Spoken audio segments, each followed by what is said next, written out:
শীতের দিনে maximum time দেখা যায় যে একটু অলসতা লাগে আর তেমন কিছু করতে ইচ্ছা করে না আর খেতেও ইচ্ছা করে না। আজকে এরকম একটা রেসিপি নিয়ে হাজির হয়ে গেলাম।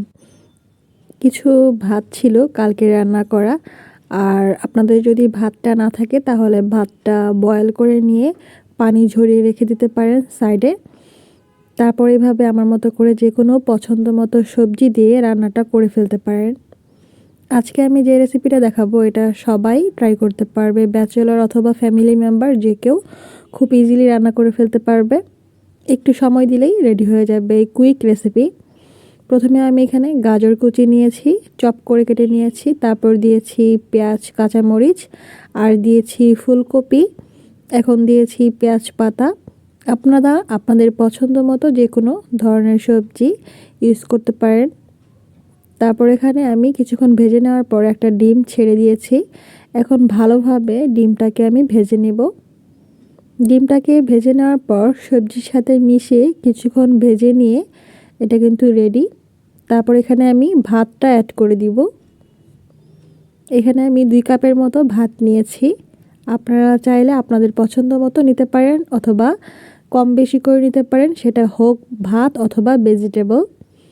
তারপর সব কিছু একসাথে ভালোভাবে মিশিয়ে নিচ্ছি। খুব ভালোভাবে মিশিয়ে নিতে হবে যতক্ষণ না পর্যন্ত ভাতটা খুব ভালোভাবে হয়ে যাচ্ছে এবং সবজির সাথে মিশে যাচ্ছে। তারপর এখানে আমি অ্যাড করে দিব সয়া সস। আপনারা যদি সয়া সসটা পছন্দ না করেন সেক্ষেত্রে স্কিপ করবেন, তবে ফ্রাইড রাইসের ফ্লেভার পেতে চাইলে সয়া সসটা ইউজ করলে ভালো হয়। তারপর এখানে সয়া সস দিয়ে কিছুক্ষণ নেড়েচেড়ে বেশ ভালোভাবে এটাকে রান্না করে নিতে হবে। আর সয়া সস দেওয়ার কারণে কিন্তু লবণটা একটু বুঝে শুনে দিতে হবে। এখন দিয়ে দিচ্ছি সামান্য গোলমরিচ আর দিয়ে দিচ্ছি ক্যাপসিকাম আর চিকেন সসেসটা অল্প দিয়েছি, হালকা স্লাইস করে কেটে নিয়েছি আর সামান্য ক্যাপসিকাম দিয়েছি। তারপর এখন সব কিছু একসাথে ভালোভাবে ভেজে নিয়ে বেশ কিছুক্ষণ ভেজে নিয়েছি। এখন কিন্তু এটা পারফেক্টলি রেডি।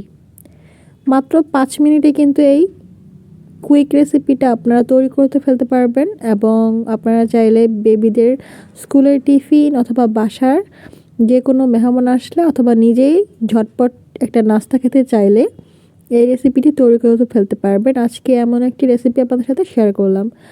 জানি এটা খুব সহজ এবং সবাই খুব কুইকভাবে এটা তৈরি করে ফেলতে পারবেন। আশা করছি আপনাদের ভালো লেগেছে। ভালো লাগলে অবশ্যই কমেন্টস করে জানাবেন। আর এরকম রেসিপি ট্রাই করার জন্য চ্যানেলটিকে ফলো দিয়ে লাইক দিয়ে রাখতে পারেন এবং সাবস্ক্রাইব করে রাখতে পারেন, নোটিফিকেশনে ক্লিক করে রাখতে পারেন যাতে নোটিফিকেশন পেয়ে যান ভিডিও ছাড়া মাত্রই। যারা অলরেডি কাজটি করে ফেলেছেন আপনাদেরকে অসংখ্য ধন্যবাদ। আল্লাহ হাফেজ।